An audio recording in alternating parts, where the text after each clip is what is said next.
E hoje nós temos a nossa companheira Janice Sampaio, que irá nos falar sobre o tema Saudade de Jesus.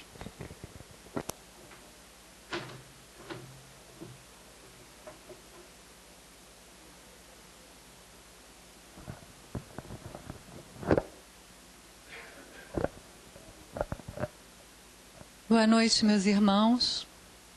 Como sempre, é uma grande alegria e uma grande responsabilidade ocupar este lugar, na tribuna espírita.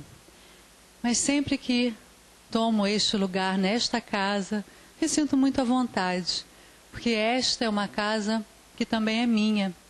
E eu espero que todos que aqui estejam possam sentir da mesma forma esse acolhimento, esse carinho, esse aconchego, porque aqui estamos reunidos pelo amor de Jesus, porque é Ele o nosso mestre, o mestre que nos faz buscá-lo como esse grande modelo a seguir. Saudades de Jesus, esse é o tema que eu trouxe para dividir com os irmãos. E aí vamos recordar daquele dia onde o nosso mestre estava pregado à cruz. Aos pés da cruz não estavam os irmãos que ele houvera curado, nem mesmo os seus discípulos muito amados lá estavam. Aqueles que diziam amá-lo, que diziam venerá-lo, que diziam que ele era o grande mestre, não puderam vencer a si próprios nas suas imperfeições, nos seus medos, na sua covardia, para ir dar o último testemunho de fidelidade ao mestre.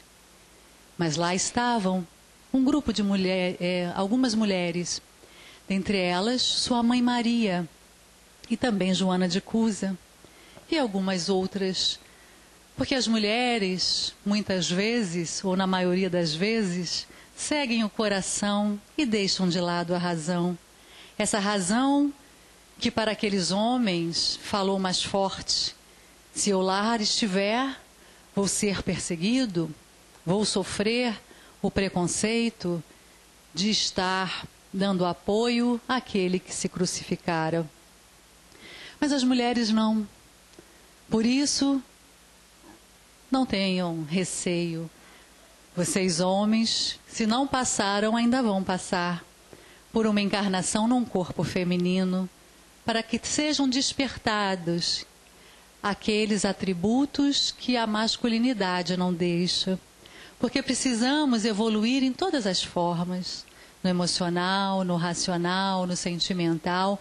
Então precisamos passar por todas as nuances que os dois sexos propiciam.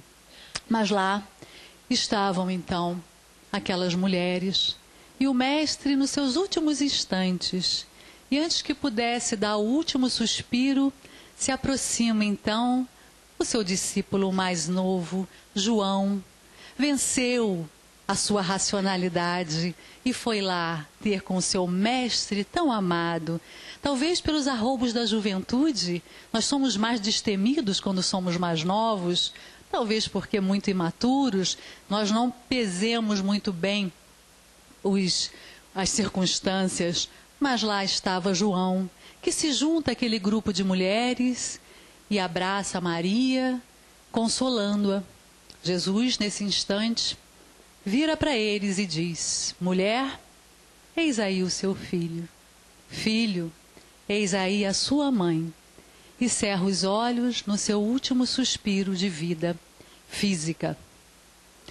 Passa-se os anos. Maria, então, vai ter junto a seus parentes mais próximos e vai carpir a sua imensa saudade de Jesus. Podemos imaginar a dor que sentira Maria, a dor de alguém que recebeu no seu ventre, nos seus braços, o menino Deus, no sentido de o ser mais perfeito que esta terra já teve contato. Uma criança que só lhe dera alegrias, com a sua energia, com a sua docilidade, com os seus préstimos, com a sua irradiação de energia superior. Aquele menino pequenino que Maria acompanhou, que várias e várias vezes o encontrou junto a malfeitores, dando conselhos, consolando, junto a pessoas de má vida, junto a doutores da lei, aos 11, 12 anos, ensinando aqueles doutores um prodígio. Essa mãe que vira esse menino e esse rapazinho tornar-se o homem e missionário que foi, que só espalhar amor, que abraçava a todos sem distinção, que distribuía consolo, que distribuía palavras, que abraçava a todos os pecadores, advertindo sobre o pecado, mas jamais julgando, nem condenando, nem afastando qualquer ser que seja. E ela vê esse seu filho, tão amoroso, ser crucificado injustamente e ser arrancado do seu convívio maternal. Imaginamos a dor que Maria sentia, mas a sua saudade era convertida em lembranças. Para passar os dias e os anos, ela lembrava-se de Jesus e aquelas suas lembranças enchiam de júbilo seu coração. Passado alguns anos, eis que lá, onde estava Maria, chega João, filho de Zebedeu. Ó Maria, não esqueci a filiação que me foi confiada pelo Mestre. Se não vim antes buscar-te, foi porque não podia te abrigar. Não tinha sequer uma choupana para levar-te para morar comigo. Mas agora, Maria, foi-me doada por um nobre uma casinha muito modesta, mas que poderá abrigar-nos com dignidade. É em Éfeso, fica num promontório, uma pequena colina junto ao mar. Vamos, Maria, vamos relembrar o Mestre juntos. Vamos, como mãe e filho, semear aquilo que o Mestre já colocara em nossos corações. E Maria, então, vai com João para Éfeso. Lá, na pequena choupana, na pequena casinha, eles começam a falar de Jesus. E era um pouco distante de Éfeso, a cidade, esse local, mas a notícia se espalhara rapidamente, que lá estava a mãe de Jesus, que estava recebendo a todos para matar as saudades do Mestre.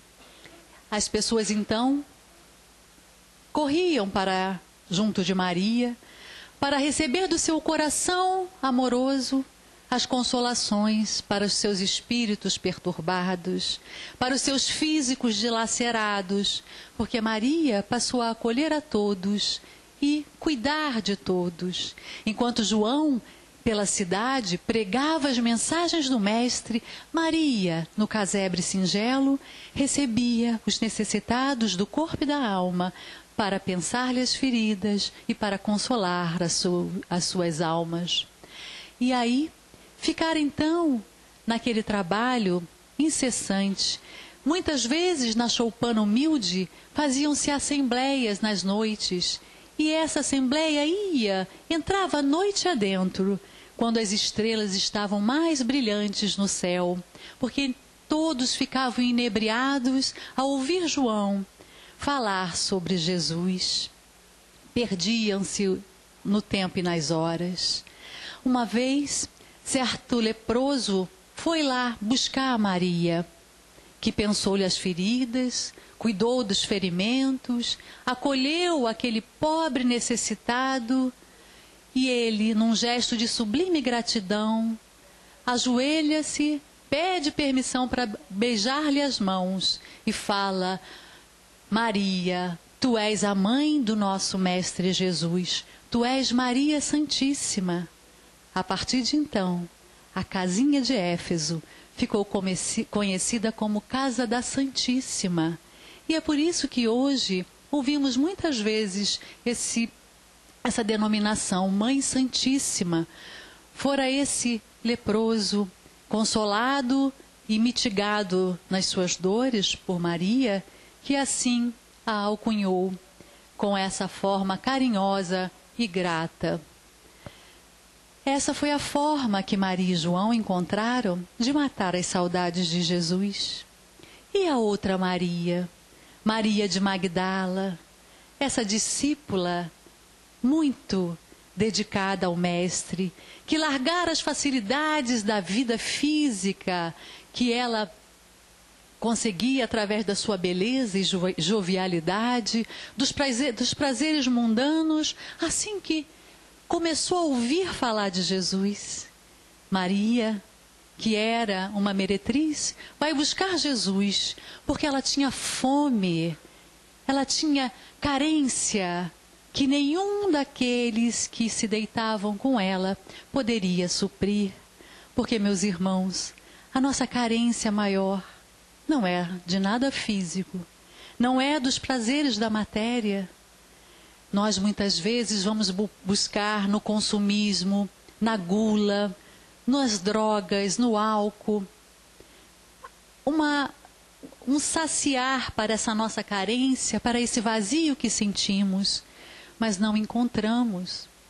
Nós vamos ver muitos irmãos que estão envolvidos com esses vícios atrozes e que não conseguem sair, porque eles não se saciam jamais.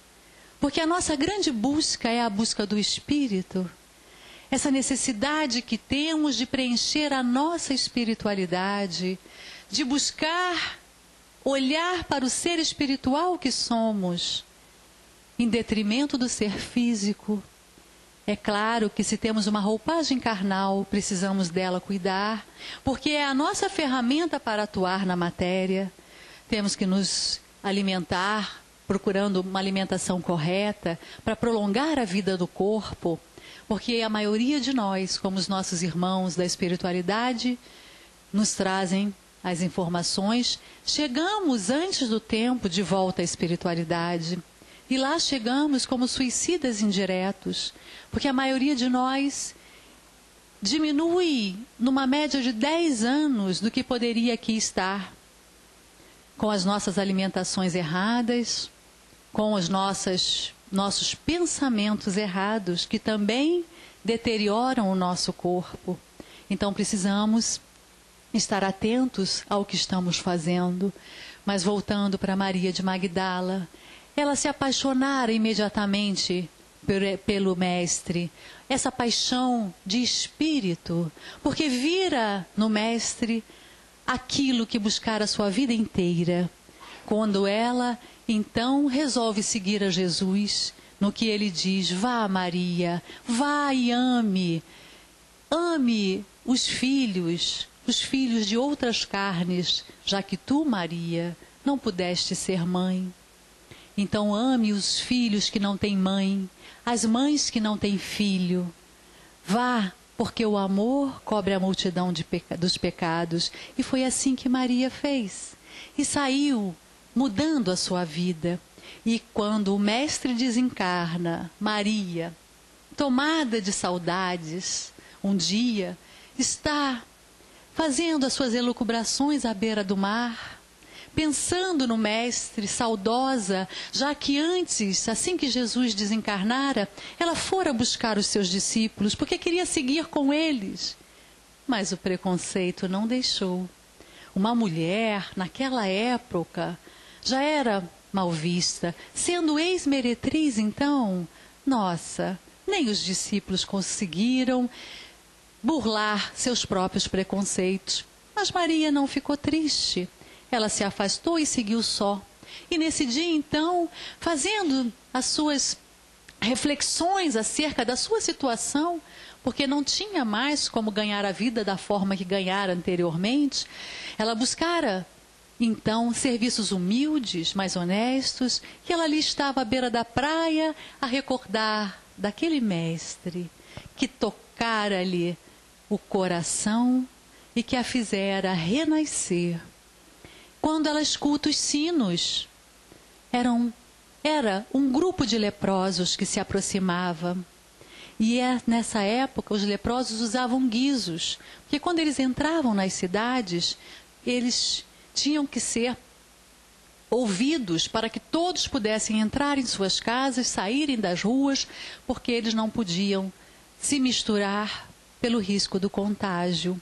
Eles não eram tidos como gente, eram tidos como coisa, aliás, coisa nenhuma. Mas Maria ali ficou, e quando aquele grupo se aproxima, o ancião que ia à frente a busca e pergunta: mulher, tu sabes onde está o tal Jesus? E ela fala: por que vocês o procuram? Nós precisamos dele. Ouvimos dizer que ele faz prodígios, cura leprosos, devolve a vista aos cegos. Esse Jesus, nós precisamos tanto dele. Ele renovou as nossas esperanças. Estamos andando há dias para encontrar Jesus. Maria baixa os olhos, deixa cair uma lágrima pelo canto das vistas e diz: meu irmão, chegaste tarde. O nosso querido Mestre Jesus não mais está conosco fisicamente. Aquele grupo todo, nesse momento, fica entristecido, desesperançado, frustrado. E nesse momento, Maria quer fazer algo, quer entregar algo para aquele povo sofrido, dilacerado na sua dor física e moral. E começa a falar do Mestre.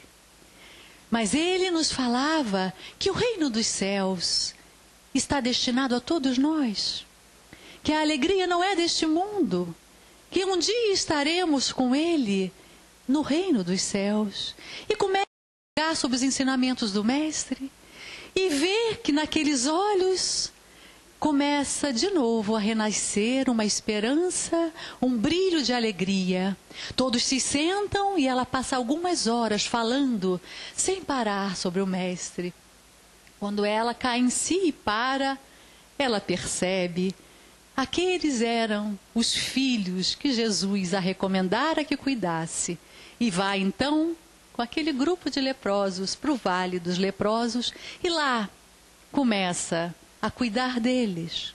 E todas as tardes, quando a saudade de Jesus lhe apertava o peito, ela subia no montículo e começava a pregar, como Jesus fazia, renovando a esperança daqueles irmãos que lá estavam, e passa então a sua existência junto a eles, falando de Jesus, matando as suas saudades. Um dia, quando olha para sua pele, vê já as rosáceas, as feridas da lepra lhe tomando, e não fica triste. Ela olha e fica feliz, e vê que está chegando o seu derradeiro momento de voltar para a casa do Pai. Ela então vai para Éfeso buscar Maria, e lá ela desencarna, e ao fechar os olhos físicos, ela mata saudades do Mestre Jesus, porque é o próprio Cristo que a vem receber nas portas da morte. E foi desta forma que essas pessoas matavam a saudade de Jesus. Certa feita, o nosso querido Chico Xavier ia fazer uma palestra numa casa espírita lá no interior de São Paulo. E ele pediu ao dirigente: fulano, não fala para ninguém que eu vou, porque era aniversário da casa, ele fora convidado e ele ia. Não diz para ninguém, porque ele sabia, né, que as pessoas acorriam ao lugar, fazia-se um tumulto. Ele pede então para que o dirigente não fale. Mas quando chega o dia aprazado, quando o Chico vai chegando na cidade, a cidade pequenina estava tomada de carros, ônibus, porque esse era o Chico. Todos queriam chegar perto, absorver um pouco daquela aura desse ser que deu a vida para a caridade e que tinha uma energia inigualável. E aí, com muita dificuldade, ele chega à casa espírita e na hora que ele dá um microfone, ele fala: eu sei porque a casa e a cidade estão cheias.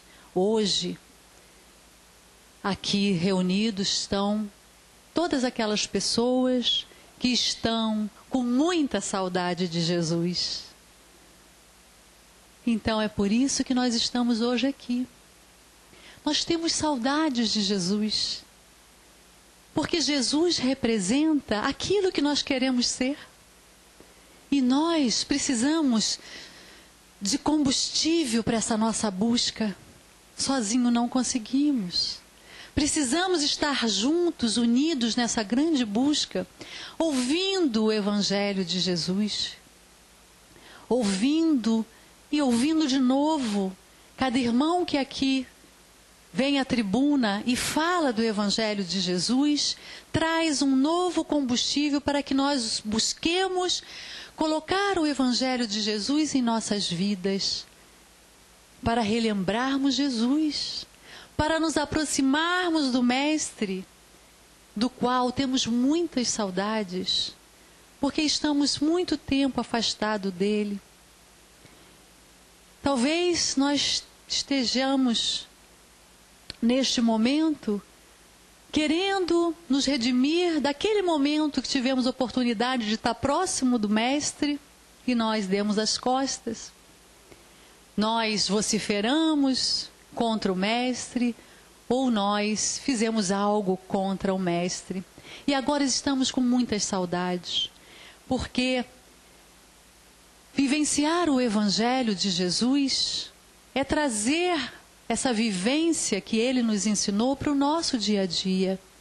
É fazer com que a saudade que sentimos seja aplacada. Porque, na verdade, o Evangelho não é de Jesus. Ele foi apenas relembrado pelo Mestre. Porque se não vejamos, o que consta no Evangelho de Jesus? As máximas morais que são ensinadas no Evangelho. Elas são leis universais. São leis que vigem não só no planeta Terra, mas em todo o universo. Porque se nós colocarmos em prática os ensinamentos do Evangelho, se nós vivenciarmos 100% do Evangelho nos nossos corações e na nossa vida, nós estaremos aptos a habitar qualquer planeta do universo. Porque chegaremos ao patamar de Jesus.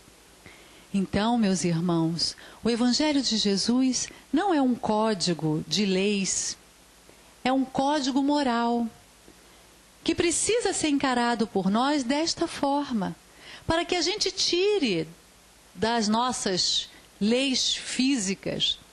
Não está, o Evangelho de Jesus não pode estar só nos livros da codificação, ou só na Torá, ou só na Bíblia, como códigos de leis morais. O Evangelho, ele tem que ser aplicado para o dia a dia. Mas nós queremos que o outro aplique na vida dele para que nós encontremos os outros mais evangelizados. Porque nós queremos que o mundo se evangelize, ou não? Nós não queremos um mundo melhor? O que é ser totalmente evangelizado? É ser justo, é ser honesto, é ser bom, é ser caridoso. E nós não queremos que as pessoas tenham essas características ao lidar conosco? Vamos imaginar que o código moral trazido pelo Evangelho fosse assimilado totalmente por alguém que fosse um jurista, por exemplo. Então, um jurista totalmente evangelizado, quando ele for fazer uma lei dos homens, ele vai pegar o Evangelho de Jesus e vai equiparar. Imaginemos que um médico evangelizado, como ele vai tratar o seu paciente? Com o olhar que Jesus tinha para os doentes que o buscavam. Um advogado evangelizado, ele não vai querer ver só os seus honorários, vai querer ver também, mas ele vai agir com justiça. Ele vai fazer para o outro aquilo que gostaria que o outro fizesse. Um marido evangelizado, uma esposa evangelizada, uma sogra evangelizada, né? Filhos evangelizados, que a gente não precisasse repetir 523 vezes a mesma coisa. Olha que bacana! Todos nós queremos encontrar nas nossas vidas seres evangelizados. Mas nós não queremos nos evangelizar. Nós temos sempre uma desculpa. Ah, mas isso é muito difícil. E uma vez eu aprendi com meu filho, que trouxe isso da faculdade. Falou, mãe, o professor hoje me falou uma coisa interessante. Falei, meu filho, o que foi? Que a maioria das coisas não é difícil, é trabalhosa. Mas a gente diz que é difícil para não fazer. Porque se a gente disser, isso aqui é trabalhoso, eu não vou fazer, eu estou dizendo que eu sou preguiçoso. Mas se eu disser, isso aqui é muito difícil, eu não consigo fazer. Ah, tadinho, ele não consegue. A gente olha diferente. Olha só que bacana. Se a gente for refletir isso em alguns momentos da nossa vida, nós vamos ver que é assim. O Evangelho é uma dessas tarefas que não são difíceis, mas são trabalhosas. Primeiro, precisamos nos vigiar, porque o hábito arraigado do erro está em nós. E como diziam os sábios da antiguidade, o hábito se torna uma segunda natureza. E se eu tenho algo errado que eu faço, que se tornou um hábito, e se eu tenho como uma segunda natureza, eu não consigo mudar, porque é natural em mim, mas não é. Todos aqueles hábitos perniciosos que nós adquirimos nas existências transatas estão em nós, repercutindo no nosso dia a dia, como se fosse algo já aprendido que não prestamos mais atenção. Eu gosto de dar um exemplo que todo mundo executa para ficar bem fácil. Quando nós acordamos de manhã e vamos escovar os dentes na frente do espelho, será que alguém pergunta naquele momento, nossa, que mão que eu vou escovar o dente hoje? Como é que eu abro a pasta de dente? Eu coloco a pasta de dente apertando em cima, apertando embaixo? Alguém faz isso? Olha, se faz, depois me procura que eu vou dar um encaminhamento para Santa Lúcia, tá? Ninguém faz. Por quê? Porque isso já está arraigado, aprendido. Até temos bases no nosso cérebro neuroanatômicas. Os nossos neurônios já aprenderam aquele caminho que tem que mandar as conexões para fazer aquele comportamento. Porque a primeira vez que nós fomos escovar os dentes na vida, nós inauguramos uma informação nova e fizemos um caminho entre os neurônios para aquilo ser aprendido. Por isso que tudo que nós vamos fazer a primeira vez é difícil. Peraí, não, fala comigo agora não que eu preciso aprender isso aqui. Depois que a gente aprende, a gente faz aquilo outro e aquilo outro sem perceber. Então, o escovar os dentes é um hábito. Não é uma natureza em nós. Porque nós não aprendemos do nada, alguém teve que ensinar, né? Quando crianças. Outra coisa, aqueles que dirigem. Se puderem lembrar, né? Quanto tempo eu comecei a dirigir, mas a primeira vez que nós pegamos num carro, eu achava que eu nunca ia dar conta. Como é que eu vou soltar a embreagem e passar a marcha e acelerar? O carro morria. Hoje eu venho de Lumiar para cá, eu nem sei o que eu fiz, porque no caminho eu estou pensando o que eu vou fazer em Friburgo, o trabalho que eu vou executar, o paciente que eu vou atender e tudo mais. E eu não sei como é que eu passei marcha, e eu venho direitinho, porque até hoje não aconteceu nada, espero continuar assim. Por quê?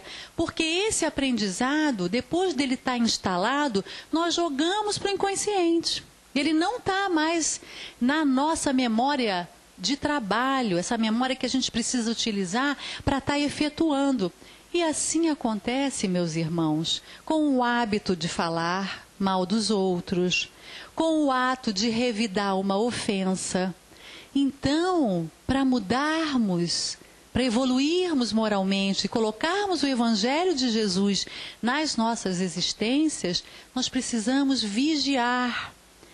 Poxa, por que eu estou fazendo isso? Espera aí, eu posso fazer diferente? Eu já tenho condição de fazer diferente. Quando Kardec perguntou para os nossos queridos imortais se era muito difícil que uma pessoa evoluísse nesta encarnação, que domasse as suas más inclinações, a primeira vez que eu li a resposta eu tive vergonha. Se seria possível, certamente, o que falta é a vontade. Precisamos acordar para essa grande verdade, porque nós estamos aqui a repetir. Alguém grita comigo, eu vou gritar mais alto, para eu poder ganhar. É o exercício do meu poder contra o outro. E quando alguém discorda de mim?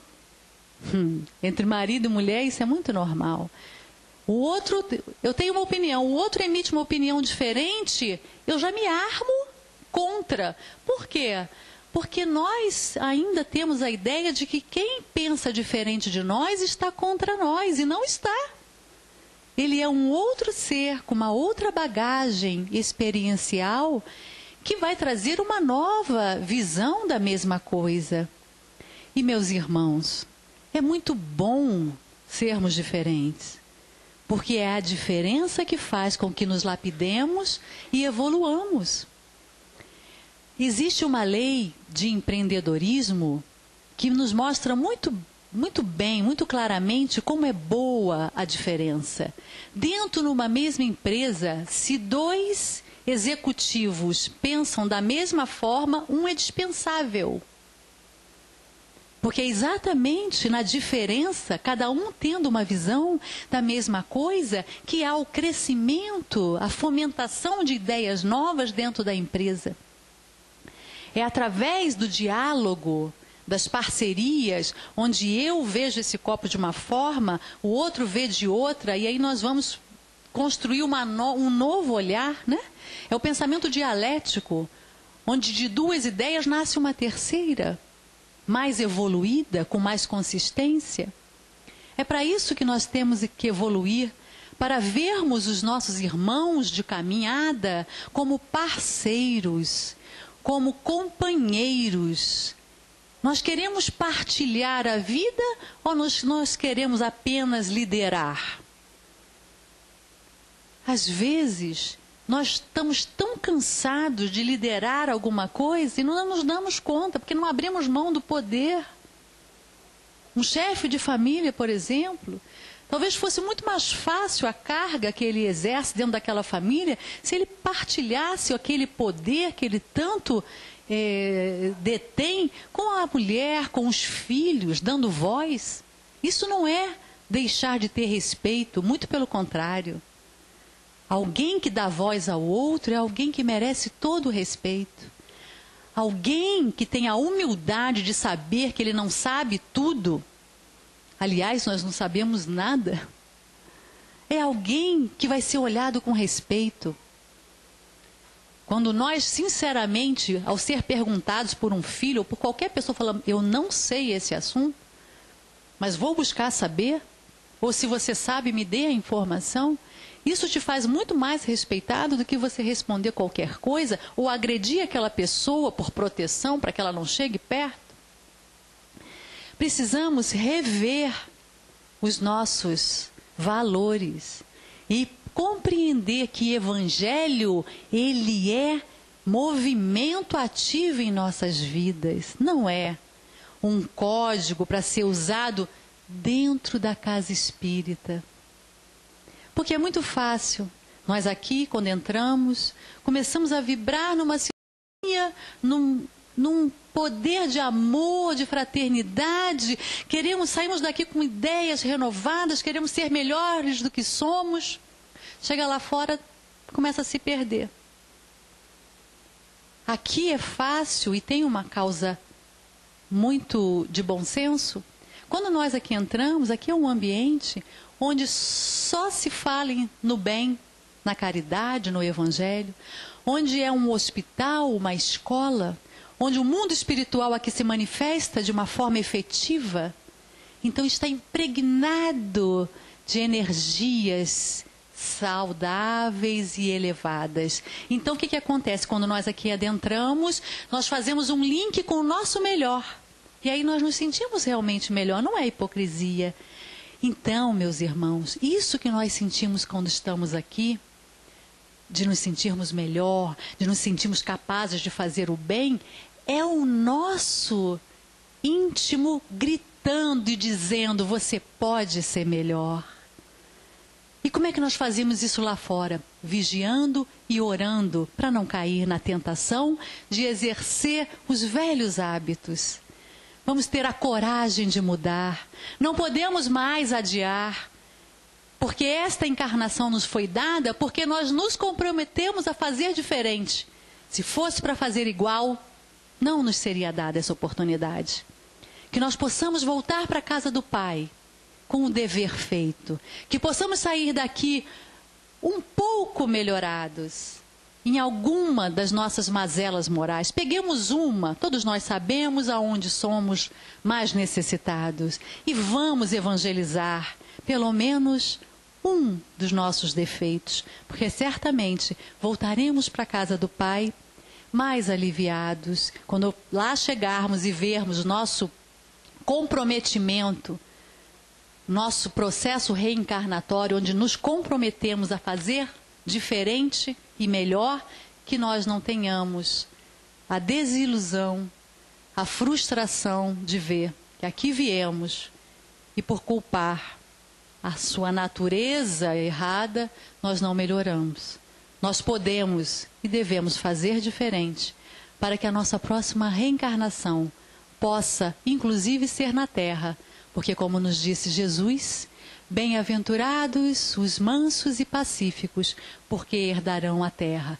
E se continuarmos com toda a agressividade que ainda nos habita, a cólera, a intolerância, nem nesse planeta poderemos voltar. Então, meus irmãos, reflitamos. Evangelho é vivência. Não adianta ser da boca para fora. Tem que ser do coração para fora, fazendo com que nós nos movimentemos na busca desse ideal que é palpável e é realizável ainda nesta encarnação. Muita paz a todos.